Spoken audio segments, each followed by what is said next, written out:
And we are live. Good morning, everybody. Good job to those who are doing their homework. Keep in mind, you guys, that I will help you any way I can. Text me if you have any questions. Let's just keep in contact. What I need to do at the end of this year, which is going to be in June 10th or whatever, I need to tell Mr. Daly who has successfully completed the course. And that's most of you. Good job, yay. And those of handful of few who have not done anything, I guess you got to take algebra again. That would be a bummer. Anyway, let's take a look today. Okay, first of all, homework answers. This is what I have for homework answers. So here's my box and whisker graph, and I just took that out of the answer key because I didn't really want to do the work, but you guys did. Number 2, here's my box and whisker plot right there. It shows my median, my interquartile range. Number 3, it says interpret the range. Well, the range is 16 because the spread is 16. I'm sorry, range is 16 because 24.5 minus 8.5. And so that's all the prices. Your prices don't ever go beyond here. The distribution of the data, well, the interquartile range, which is 50% of the prices, go from here to here. All of the prices go from $8.50 to $24.25. The median price is at 15.75. Okay. The interquartile range is $9. That's that minus that, and of course it just says that they vary by that much. D, it's more spread out in quarter 3 than quarter 2. And you can kind of see it's a little bit longer than that. That's what I like about the box and whisker. If you do it right, you just see it. That's a bigger whisker than that. Okay. And now 4. So this one's pretty much symmetrical. We're going to talk about this today. B is more skewed to the right, which means more of the tornadoes happen down in here. But there's no doubt about it that B has a lot more tornadoes than A. You can just see it by the 2. Okay. And then, believe it or not, if you look at right here, State A has possibly some months that have 0 tornadoes, okay? And as many as 14. But you look at B, B's got a lot of tornadoes. So that's why I like it with the box and whiskers. You can actually just see what's going on. The thing about statistics is we try and make a picture so the average person can look at it and say, oh, I get it. I mean, people don't want to see a bunch of numbers, right? I mean, if you see just a slew of numbers like that, well, what does it mean? Well, if you make a box and whisker, you can see it, okay? All right, so that is today's homework. So now let's take a look at today's notes. So first of all, before we even start, we're going to do what we call histograms. Okay, this is a histogram. It's different than a bar graph. What makes it different than a bar graph is 2 things. 1, they touch, the bars touch, and 2, you have intervals. So it's like 35 to 37, 37 to 39, okay? You have intervals, okay? 65 to 70, 70 to 75, okay? You'll see intervals, okay? So, let me take a look at my specific notes, okay? So, objective, here we go. We'll come back into our journal, okay? So, here we go. Objective today is creating histograms, which sure look like bar graphs, but they're different, okay? So with histograms, we're going to have intervals. So our x-axis or our bottom line is going to be in terms of intervals. Sometimes intervals are more important. For example, if we wanted to find out from 100 people and survey 100 people on, say, their pulse rate, we wouldn't want 100 individual boxes. That'd be crazy. But we do intervals. Okay, we'll say from here to here, from here to here, from here to here. If we were in class, we would do this. We would get our pulses and we would make a histogram. But we're not in class, so that's the way it goes. Now, let's keep going. Okay, so let's keep talking about, and I like the whole thing about pulses. Okay, so skewed left. So think about a pulse. Okay. This is a bunch of really out of shape people, okay? We got a bunch of old people with really high pulse rates. It's skewed left, right? So the average pulse rate, let's say, is 72 beats per minute. That'd be right about, maybe right about there. And so you got a lot of people higher than that. So these people are out of shape. Let's call them old people, okay? Symmetrical, this might be just like walking down the street and talking to anybody. You've got great athletes like you guys that have a low pulse rate, runners. And then we have people that are older people, and this is what we call symmetrical. See, it's nice, smooth curve. And then skewed to the right, this might be a bunch of, like my track team or the cross-country team, where if the average is here at 72 beats per minute, we'd have a lot of people lower than that. This would be like pretty healthy people, people stay in shape. Okay, this is just a concept. So skewed left, bounces to the left, symmetrical, nice, perfect curve, skewed to the right. Okay, that is, I think, so skewed left. Let's see if I can make a little picture. Skewed left might look something like this. Okay, symmetrical might look like this. Looks like the bell curve, which we'll talk about someday. Okay, and skew to the right. It's going to look something like this. Okay, an example I like to use again is like pulse rates. Okay, so let's create a histogram. Okay, this is a stem and leaf graph, and when we look at the stem and leaf graph, what we have is these pieces of data. We have a 38, we have a 45, we have a 50, we have a 51, we have this. Let's call these pulse rates. Why not? Pulse rates. So what we're going to do is make a histogram out of this. So to do this, what I'm going to do is I'm going to do it in intervals of 10.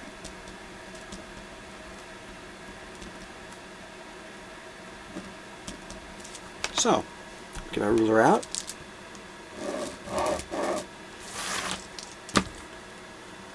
It's actually easier on graph paper. Maybe I'll get a piece of graph paper out and do it on a piece of graph paper because it is much easier on graph paper. Okay, I'll do it on graph paper. It's much easier on graph paper.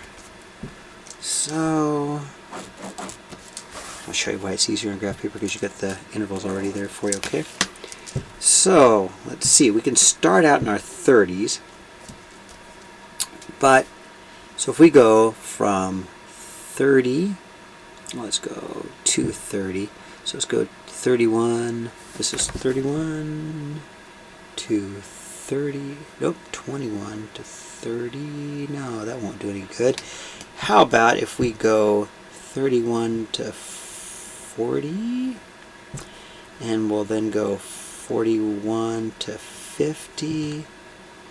We'll go 51 to 60. We'll go 61 to 70. I'll go 71 to 80, okay? And this is my frequency.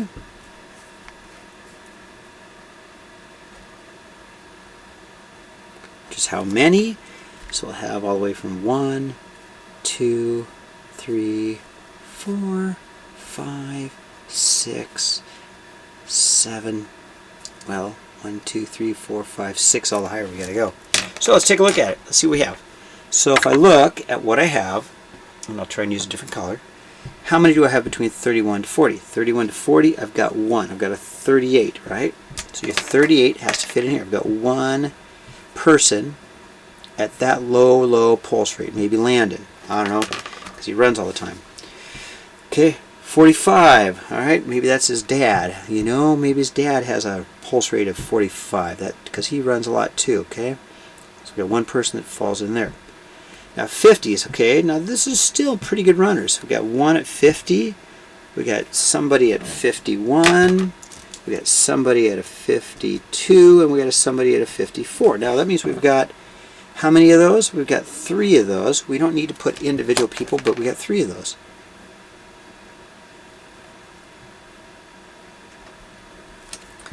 Um, 60s, so we've got really a 62 pulse rate, we got a 63 pulse rate, we got another 63 pulse rate, we got another 65, 67, 68, and 69. So we've got 1, 2, 3, 4, 5, 6, 7. 7 of those, okay? Now these are pretty healthy people. So if you ever take your pulse rate at rest, do it for a minute and see where you're at, okay? Healthy people are below 72. In shape people, right? If you're above 72, you can still be healthy, but you might be nervous. Who knows? It is a math class. Okay. Now, how about 70? So I've got somebody is 71, somebody is 72, another 72. I've got a 74. I've got a 76, and I got another 76. Okay, so there's 1, 2, 3, 4, 5, 6 of those. Okay. 1, 2, 3, 4, 5, 6. Okay. So when I look at this, it doesn't tell me all the individual pulse rates. I don't need to know that. Just need a general consensus. It tells me that most of my class has a pulse rate in this area right here. Okay, so I would say this is definitely skewed to the right.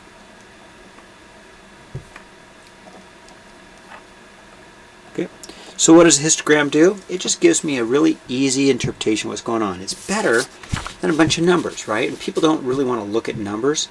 If you look at the newspaper or other charts, people like a picture, and that's why statistics make a bunch of numbers into something people can interpret. Okay. All right. So now let me look at my next example. Okay.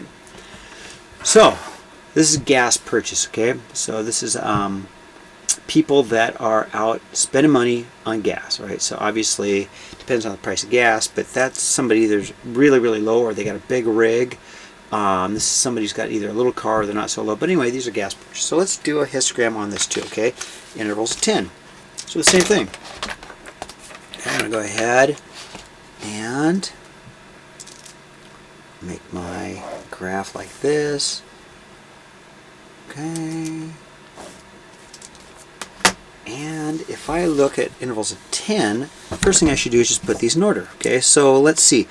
Let's go 10 to 19. We'll go 20 to 29. And does it matter? It's up to you. Every histogram is different. You can choose how you want to do this, okay? I wanted intervals of 10, okay? So let's go 30 to 39. Let's go 40 to 49. Let's go 50 to 59. Let's go 60 to 69. Let's go 70 to 79. I'll go all the way to 90s, okay? We're going to go 80 to 89. We're going to go 90 to 99, okay? Frequency, 1, 2, 3. Okay, now, so if I take a look at my chart, I'll put that right next to us so you can see it as I do this, all right? Will everyone see that? Yep, you can. So, let's see now. 10s, I've got just 10 to 19. I've got 1, 2, 3. Hopefully that's it. 3. So I'm going to go up to 3. Okay. And the 20s. Let's see if we got anything in the 20s. I got 20s, 20s, 20s, 20s. So I got 1. I got 1 in the 20s. 2, 3, 4. 5 in the 20s.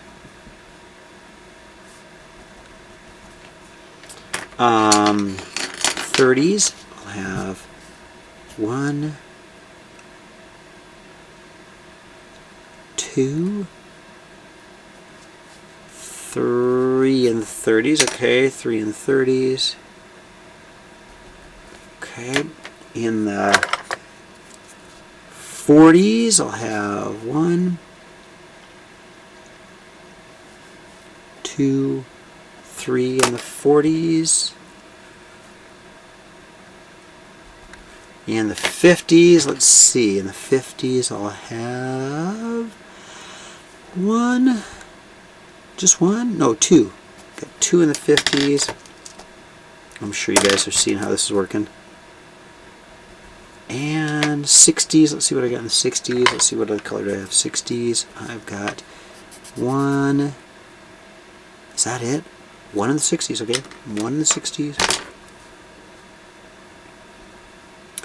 70s, let's see what I got in the 70s. I got 1, 2 in the 70s, 2 in the 70s. 80s, let's check out the 80s. Let's see what I have for the 80s. 80s. Do I have any in the 80s? I have none in the 80s, so we just leave that one just blank. Just leave it there. 90s, I'm going to have 1, 2 big rigs, huh? That's it. Okay, so then I got a little spot there, okay? Okay, well, again, what does this show me? I like it because it tells me that most people are buying this many gallons of gas, so this one's definitely skewed to the left. So statistics, why do we do them? Well, because you take a bunch of numbers, which doesn't mean anything to anybody, but then when you make a nice picture of it, it makes a lot of sense. Okay, so homework today. Here's what we have. Homework today, we are going to do page